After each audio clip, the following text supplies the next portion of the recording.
ভারত পাকিস্তানে চলমান যুদ্ধ নিয়ে কথা বলতে ভার্চুয়ালি যুক্ত হচ্ছেন ভূ রাজনীতি ও নিরাপত্তা বিশ্লেষক মেজর জেনারেল অবসরপ্রাপ্ত নাঈম আশফাক চৌধুরী।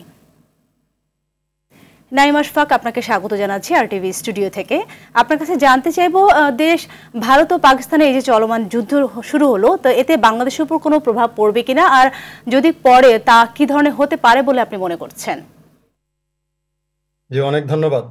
ভারত পাকিস্তান মনে রাখতে হবে দুটো পরমাণু শক্তিধর অস্ত্র শক্তিধর কান্ট্রি।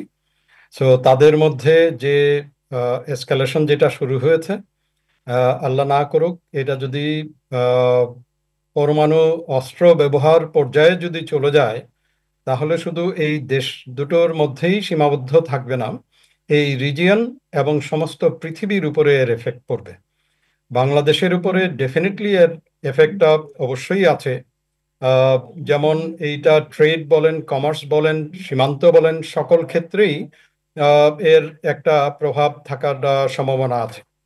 সো সেই কারণে বাংলাদেশকে সাবধান থাকতে হবে, সতর্ক থাকতে হবে দু তিনটে বিষয়ের উপরে।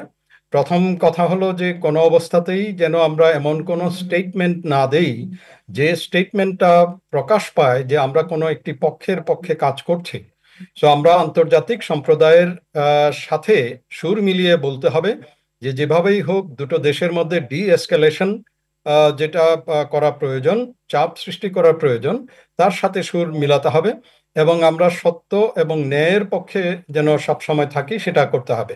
2 নম্বর বিষয় হলো যে যুদ্ধটাকে যেন আহ, কথার মাধ্যমে হোক, স্টেটমেন্টের মাধ্যমে হোক বা অ্যাকশনের মাধ্যমে হোক, যুদ্ধটাকে যেন আমাদের দেশের মধ্যে নিয়ে না আসি, সেই চেষ্টাই আমাদের করতে হবে।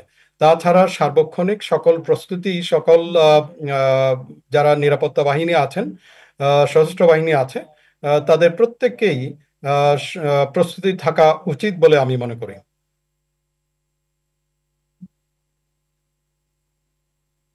আপনাকে অসংখ্য ধন্যবাদ।